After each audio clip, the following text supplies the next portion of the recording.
મહેસાણાથી મહત્વના સમાચાર સામે આવ્યા છે કે ખેરાલુ નાગરિક સહકારી બેંકની લાંબા સમયથી અટકેલી ચૂંટણીને લઈને હવે સ્પષ્ટતા આવી છે।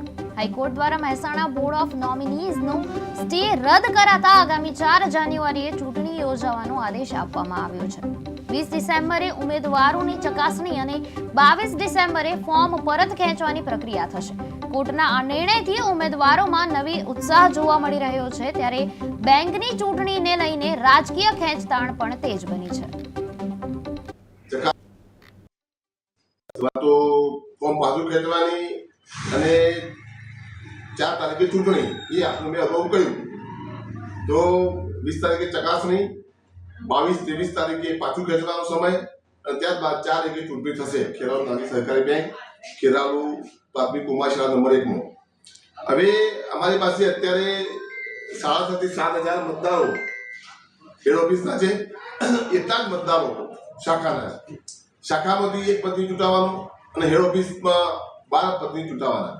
એમાં 2 મહિલા અનામત, 1 SC અને બાકીના 10 જનરલ એ પ્રમાણેની અમે બધા જ ડિરેક્ટરો ફોર્મ ભર્યો છે અને બાકીના સામેના ઉમેદવારે પણ ફોર્મ ભર્યો, ચોથો જેટલો ફોર્મ ભરાયો। હવે જે મતદારો છે એમાં મેક્સિમમ મતદારો ખેરાલુ, સતલાસણા અને વડનગર વિભાગના છે અને ઘણા મતદારો થોડા બહાર પણ છે, પણ એવરેજ 80% મતદારો 3 તાલુકાના જ છે, કારણ કે કાર્યક્ષેત્ર 3 તાલુકાના રહ્યું છે। એમાં વિવિધ સમાજના મતદારો છે। બધા જ મતદારો સુધી અમે પહોંચવાના અને અમારી જે પાછલા અમે 22 વર્ષથી 25 વર્ષથી જે પ્રમાણે સંસ્થાને મજબૂત કરી છે, એક સમય એવો હતો 2003-4 આજુબાજુ તો આ સંસ્થા બંધ થઈ જાય એવા પ્રકારની પરિસ્થિતિ નિર્માણ થયેલી હતી, કારણ કે બિઝનેસ ઘટી ગયો હતો, 6 કરોડ કરતા વધારે લોસ થયેલો।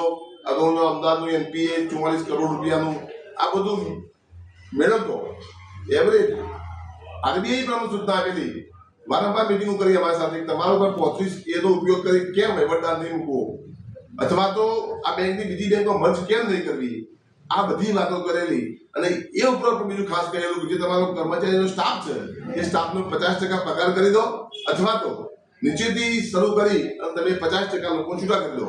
આ બધો ઓપ્શન આપેલો, પણ છતાંય અમે અથાગ પ્રયત્નો કરી અને અમદાવાદના જે 44 કરોડ રૂપિયા NPA થયેલું 44 કરોડ વસૂલ કરી દીધા, એક રૂપિયા બાકી નથી અને આ બેંકનું 0 નેટ NPA છે, જેના કારણે અમે પાછલા 4 વર્ષથી સતત પ્રોફિટ તો 20 વર્ષથી કરતા હતા, પણ જે RBIની ગાઈડલાઈન મુજબ જે નોર્મ્સ પૂરા કરવા પડે એ નોર્મ્સ પૂરા કરી અને આ વખતે ગઈ સાલ પણ અમે 4% રિટર્ન આપ્યું, આ સાલ 5% રિટર્ન આપ્યું અને સાથે સાથે અમે ગિફ્ટ પણ આપી। તો ઓલ ઓવર ખેરાલુ નાગરિક સહકારી બેંક મજબૂતીની આગળ વધી રહી છે અને ખૂબ મજબૂત થઈ રહી છે। આ વિસ્તારના તમામ સભાસદોએ